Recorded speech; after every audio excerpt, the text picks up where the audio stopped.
Welcome to this 4-part tutorial series where I'll show you how to do video editing in Blender for complete beginners. So in this tutorial series, I'll show you everything you need to know to get started with video editing in Blender. And this tutorial series is created for complete beginners. So as you may know, Blender is also a 3D program, but it does have a video editor built into it. But you don't need to know anything about the 3D side of Blender to follow along with this tutorial. You'll just need to install Blender and I'll show you all the basics of video editing even if you've never used Blender before. So this is a very detailed tutorial series, so up here on the screen this is the timestamps of what I'll be showing you in part 1 and part 2 of the tutorial series. So if you'd like to learn all about video editing in Blender, then definitely watch all 4 parts, or you can just check the timestamps here. So this is part 1 and part 2 and everything that we'll be going over. And then here is what I'll be going over in part 3 and part 4.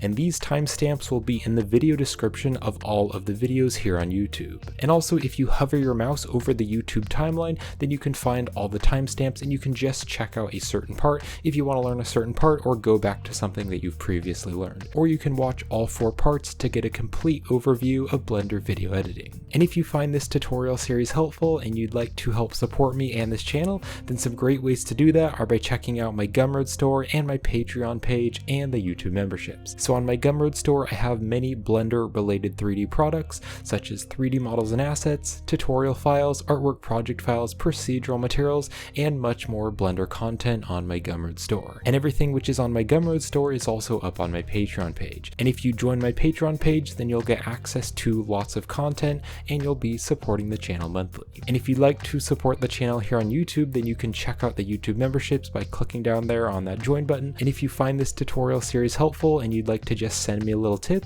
then you can use the super thanks feature here on YouTube to send me a little tip, and that'll really help to support me and this channel so I can keep on making these free tutorials. So I really do appreciate your support. Alright, so I've just opened up Blender and I've loaded the factory settings so that all of the settings are at the default, because I have customized Blender and I've customized kind of the layout a little bit and a few shortcut keys for my use, but I've reset Blender to the default factory settings. And you can see right up here on the splash screen, I'm using version 3.6.1, which at the time of filming this video, this is currently the latest stable version of Blender. So if I just click on the splash screen, that is going to get rid of it, and you can see that Blender is a 3D program. But as I mentioned earlier in this video, you don't need to be a 3D artist to do video editing in Blender, and you don't have to know anything about the 3D side of Blender. You can use Blender as just a video editor if you want to. So we just need to locate the Blender's video editor, because on default it is showing us the 3D viewport. So there's a few ways to get to Blender's video editor. One way to get to Blender's video editor is through the splash screen. So if you don't have the splash screen, you can click up here on the Blender icon and you can click on a splash screen. Now right here, when it says new file, you can go down here and you can click on video editing, and that'll take you to the video editing layout. Now there are a few other ways to locate to the video editor. You can click right here on file and you can click on new, and then you can go down here and just click on video editing, and again that'll open up a new file with the video editor. Now the third way to get to the video editor, and the way that I use the video editor, is by adding the video editing as a workspace. So right up here in Blender you can see there's some different workspaces like the layout, and there's modeling and texture painting and many different layouts to do different things in Blender. So what you can do is you can click on the plus here to add a new workspace. So I'm going to click on this, and then I can go down here to video editing and I will click on video editing. Now there is a video editing layout, and so because I also use the 3D side of Blender, I can use the layout tab here to do the 3D side of Blender, but then if I want to do video editing, I can click on the video editing tab. Now before I continue, I do want to scale up the size of the text and the icons, because on default I find that they are a little bit small, and so it'll be easier to read and it'll also be easier for you to see when you're watching the video. So you don't have to follow along with this, but if you want to scale up the size of the text, then you can click here on edit and then you can go to the preferences. Now when you open up the preferences, it's going to open up a new window here, and I'm going to click here on interface, and then we have a resolution scale. So I personally like setting the resolution scale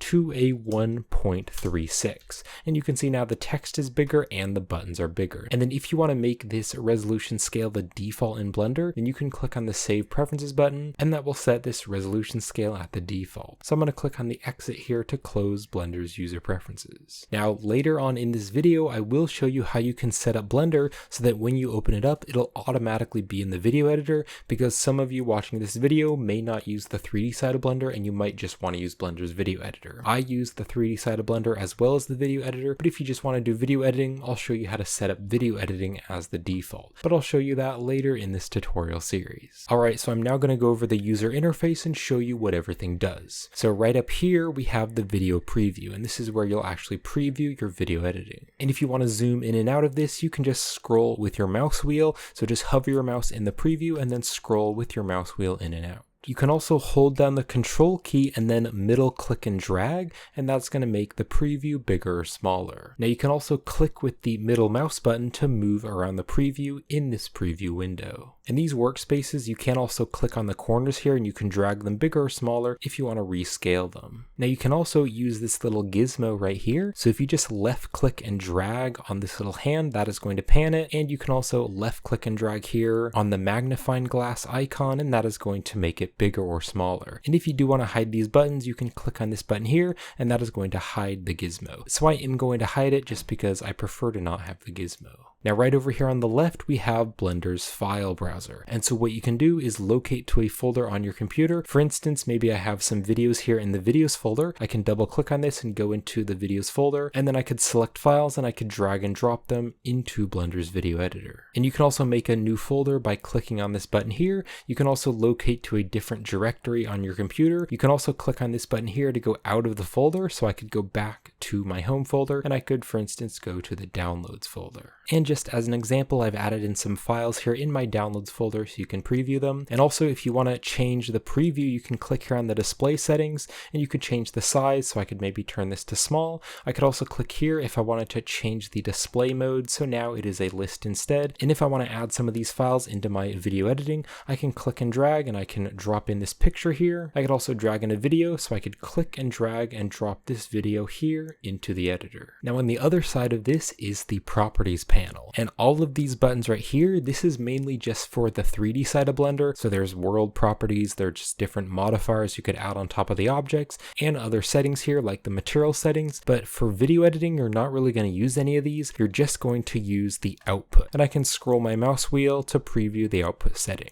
So there's many different settings here that you'll need. For instance, the resolution of your video, so you can change the resolution right here. You can also change the frame rate right here, and I can scroll down here and there's some more settings like the output. So this is where it's going to save your video file to. So you could click on this button here to save your video file to a location on your computer. And you can also choose the file format here, and we'll be going into the output settings that I like to use later on in the tutorial series. Now there is one important setting that I did want to go over real quick, and that is this color management right here. So if I click on the color management, just click on the arrow to open it up, there's going to be some settings. Now right here you can see it is grayed out, and that is because if I click here on the render, this is going to go to the 3D side of Blender. So these are the 3D settings. If I scroll down and open up the color management, this is the main color management settings. So here on the output properties, if this is set to follow scene, it's going to use the same settings which are on the render properties. Now the point that I want to make is that this color management is mainly just used for the 3D side of Blender. So if I click back here on the render properties, when you're doing 3D rendering in Blender, to make the render look a bit more realistic, you can change the view transform from standard to filmic instead. And you can see that is actually changing the look of the video editing. And I won't go into detail of how this works and why you'd want to use it in the 3D side of Blender, but when you're doing video editing, you just want to make sure this is set to standard. So if you're ever doing some video editing and you notice that your media looks kind of grayed out, it might be because this is set to filmic. So just make sure it's set to standard. However, when you're using Blender's video editor, it should automatically detect that you're video editing, and it should change this back to standard on the default. Alright, now underneath these three editor types is the sequencer, and you can use this to actually edit your videos. So to navigate the sequencer, you can click and drag with the middle mouse wheel, and that is going to look around the sequencer. You can also scroll with your mouse wheel, and you can scroll in and out. You can also use this sidebar here to scroll it up and down. down. Now if you want to change the size of the sequencer, you can hold down the control key and then you can click and drag with the middle mouse button, and you can squash down the media and make it really small, or you can hold down the control key and click and drag, and you can make this much bigger if you want to make the strips much thicker. Now if I just left click and drag in the sequencer, you can see there's going to be this box select. So if I want to select the media, I can just left click and drag here to select all of the strips. And then I can just click and drag on the selected strips to move them around. Or I can just left click on a single strip and then I can click and drag, or I can just left click to select a single strip and I can left click and drag to move it around in the sequencer. Now you can also select a strip and then you can press the G key, and G stands for grab. And if you press G to grab but then you want to bring it back to where it was, you can right click and you can see it's going to jump back to where it was. I can also hit the escape key and then that'll bring it back to where it was. Now if you want to select multiple strips, you can just left click and drag to box select the strips, or you can select a strip and then hold down the shift key and then select multiple strips.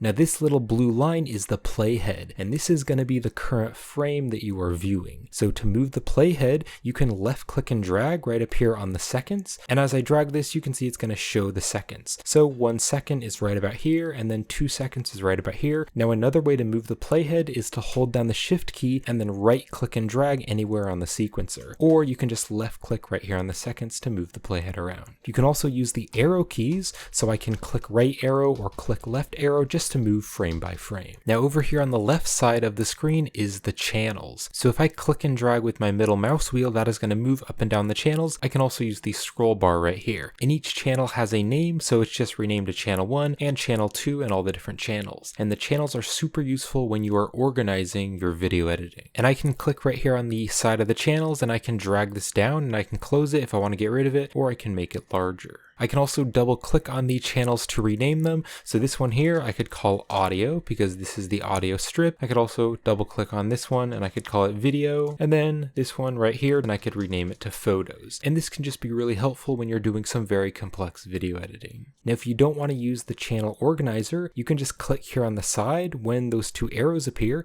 and then you can just drag over and then you can close it. Or if you want to bring it back, you can click on that little arrow there and you can drag out. Now when I drag that out, you can see it actually brought over a different panel. So to bring out the channels, I need to click here again and then drag out the channels panel. Now right here, this is the tools panel. So if you press the T key, that is going to close and open the tools panel. Now there are only two tools. There is the tweak tool, and the tweak tool will allow you to move around the strips. And then there is also the blade tool. And we'll go into this in more detail later in the tutorial series, but the blade tool is used to cut the strips. Now I actually don't use the blade tool because I just use the shortcut key, but if you want to use the blade tool, you can click on it and I can click and you can see it's going to cut the photo. I just use the shortcut keys though, so I'm going to press the T key to close the tools panel. Now there's also two other settings on the channels panel. There's the check marks here, and then there's also the lock icons. So if I click on the check mark here on the audio channel, that is going to hide or disable all the strips on that channel. So if I uncheck this here on the audio, you can see it is basically going to mute or hide the audio, and you can see it's kind of grayed out, and if I were to play this, I wouldn't be able to hear any audio. So an example of where this can be very useful is if maybe you have some music, but maybe I just want to listen to the music and I don't want to hear the audio of me talking in the video, I can just uncheck the audio and then I can still listen to the music.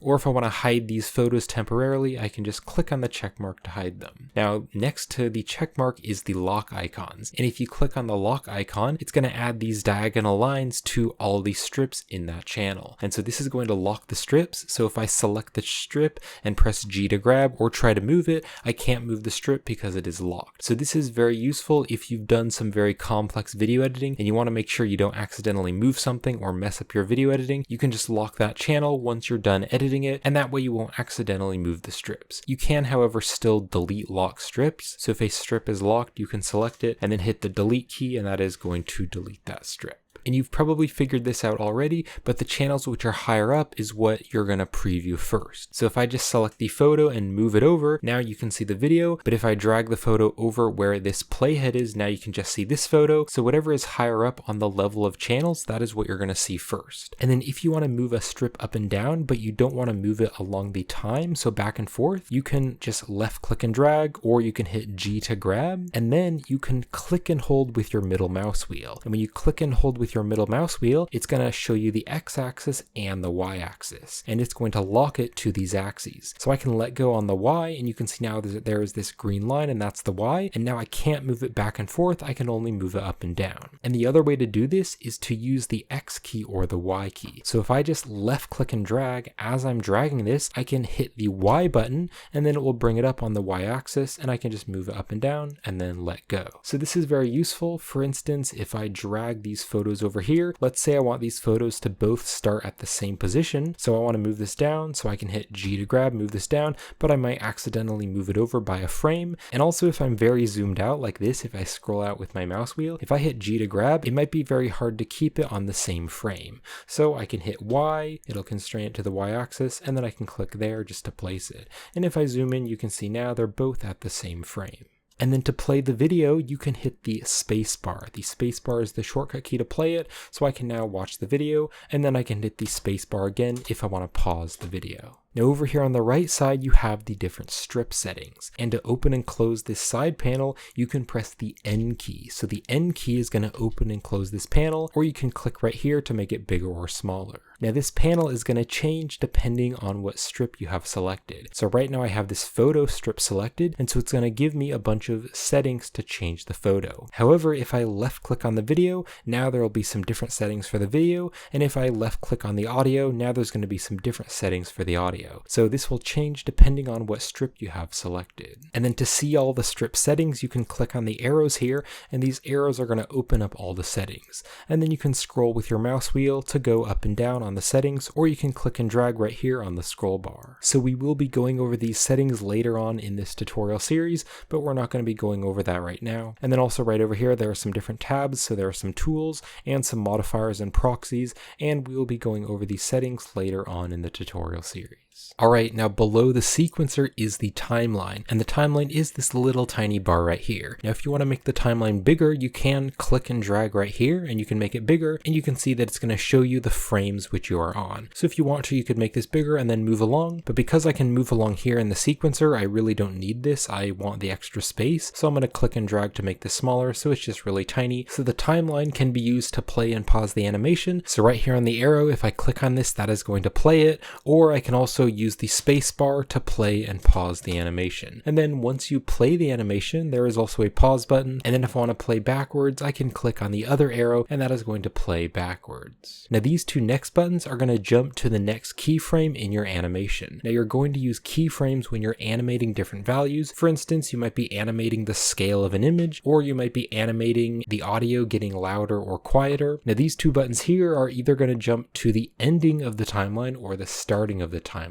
And so that brings me over to these settings here, which is the end frame and the start frame. So on default, the end frame is 250, and of course the start frame is 1. So you can change this just by dragging it. So if I zoom out here by scrolling with the mouse wheel, I can now drag this and it's going to make the end longer. So if I wanted this to be, let's say, a 30-second animation, I could drag the end, and you can see now that little gray line there is moving. And you can also change the end frame. Or if you want to, you can manually type in an end frame and a start frame. So if I click here on the end, I could type in like 1000. Now there's going to be 1000 frames, and I can do the same for the start frame. Now there's also the current frame. So I can click and drag back and forth, and that'll change where the playhead is, and so that'll change where you're previewing. Now there is a shortcut to jump to the very starting or the very ending of the timeline. So you can hold down the shift key and then click on the right arrow, and that'll jump to the end, or by holding down the shift key and hitting the right arrow, that is going to jump you back to the starting. And you can also just click on the arrow keys if you want to move frame by frame. Now as far as setting the start frame and the end frame, there are a few shortcut keys for that.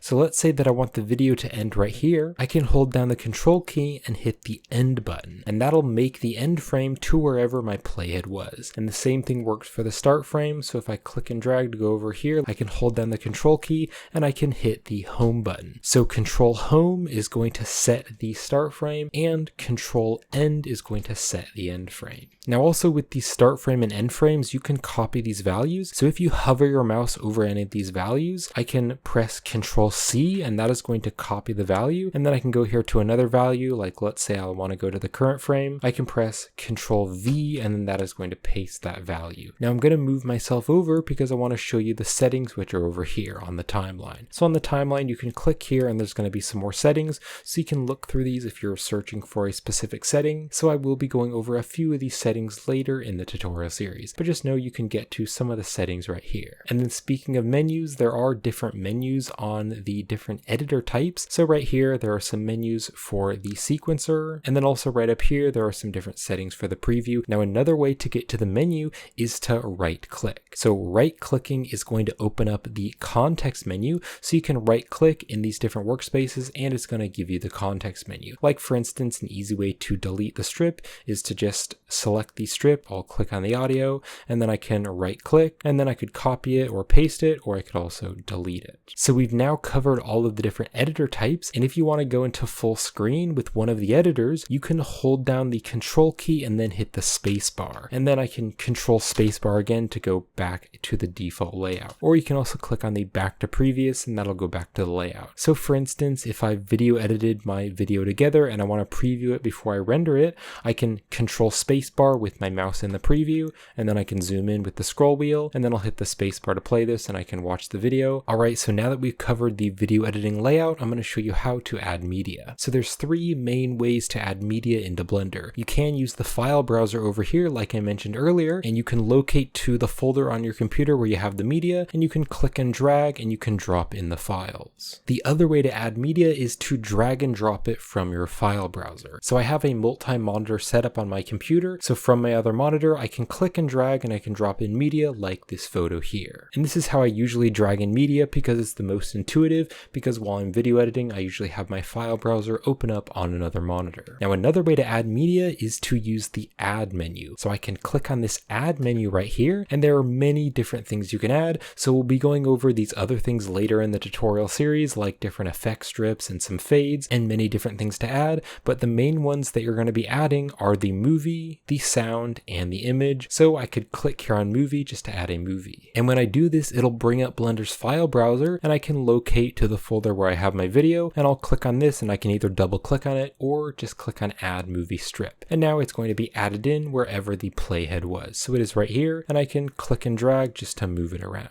Now the other way to get to the add menu is to press Shift A. So when your mouse is here in the sequencer, press Shift A. And if you use the 3D side of Blender, then you're probably very familiar with this because it is the same shortcut. So Shift A, or you can click here on the add menu. And then for instance, I could select image and then I can just select an image. I'll select this Mars rover image here and I can move it up just to preview it. Now before you start video editing, right when you start to add in your videos, it's really important to go over the resolution and the frame rate to make sure those settings are correct. So if I just press the A key, that'll select everything, and then if you double tap the A key, that'll deselect everything. So I'll press A to select everything, and then I can hit the delete key. So I'm now going to take this video here, how I created the Mars rover. Link to that video will be in the description if you'd like to check out this video on my YouTube channel. So I've just dragged in the video into the sequencer. Now what you'll notice is that right over here on the frame rate, this has now been changed to 60 frames per second. So when you're first adding in video, Blender will detect the frame rate of the video and it will adjust the frame rate to the proper frame rate of the video. If I press Ctrl Z to undo this and bring back the other strips, you can see it's back to 24 frames per second. So if I now drag this in and drop it in, you can see it's going to stay at 24 frames per second because there are other media files in this video editing. And so if it adjusted the frame rate now, it would mess up the timing of some of the different strips. So if you're just first adding it in, then it will detect the frame rate and change that. So again, I will press the A key to select all the strips. I'll hit X or the delete key, and then I can drag and drop this in. And you can see that occasionally it may not actually do it. And I believe that's because I've already added in audio and video into this video editing file. So it is really important just to make sure you're using the correct frame rate, because sometimes you might start with your video editing and you might start editing, but then you might realize that you actually want to video edit in 60 frames per second. So as soon as you add in the video, just change this to the correct frame rate.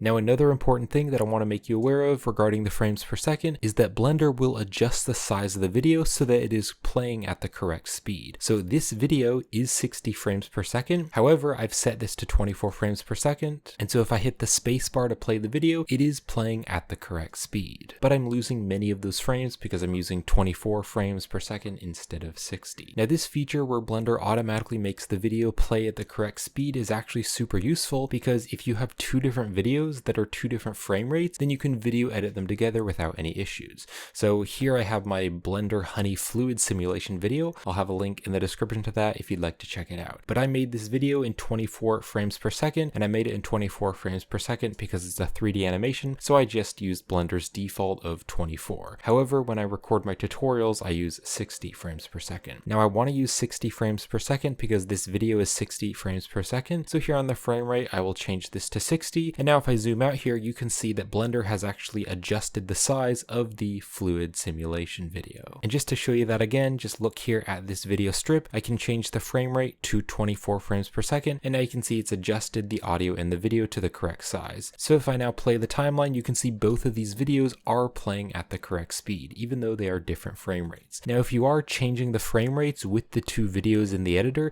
it is possible that it may not work. So if I click on the frame rate and change it here to 60, now you can see the video is playing really slow. So this is why it's important at the very starting of your video editing to just make sure the frame rate and the resolution are set to the correct size. And then as well as the frame rate, it's really important to check the resolution, because you wouldn't want to accidentally render out your video way too big or way too small. So the default is 1920 by 1080, and that is a very standard resolution for videos. However, my main computer monitor is double this resolution, so I actually screen record my tutorials in double this resolution. So if you know the specific resolution of the video that you're editing, then you can just punch it in here in the X and the Y. However, there's actually an easier way to do this. So as soon as you add in the video, you can just select the video strip, and then you can click right here on the strip menu, and you can go down here to movie strip, and then you can click on set render size. And if you click on this, it is going to detect the size of the video, and it's going to set it accordingly. So you can see my monitor's resolution is 2560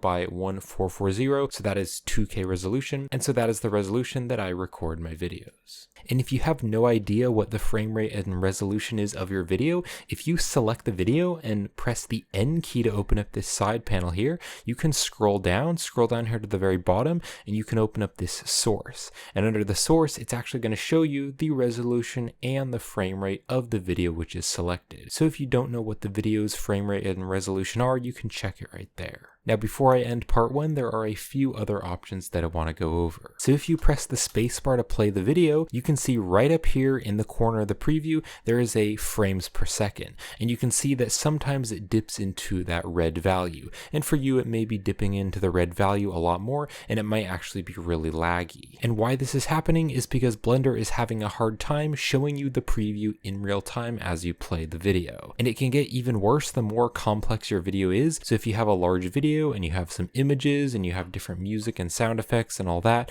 then the frames per second can drop quite a lot. So if your video preview is acting very laggy, there's a few things that you can do to speed up the preview. One thing that you can do is make the resolution smaller in the preview. So if I press the N key to open the side panel here, just hover your mouse in the preview and hit the N key, I can click here on view, and there is a proxy render size. So right now it is previewing the full resolution of the video. But if I click on the proxy size here and change it to like 25%, now you can see it is looking a bit pixeled, but you can see the frames per second is going much faster. So now it's pretty much keeping up and it is much more smooth. Whereas if I change the proxy render back to 100, you can see this text keeps turning red, and so that is it lagging behind. So this is one easy way that you can speed up the preview. And this proxy render size won't actually affect the final render. So when you actually render the image, it is going to use this resolution right over here. So it's going to use this format resolution here. Now another way to speed up the preview is to go right over here to the playback settings on the timeline. fine.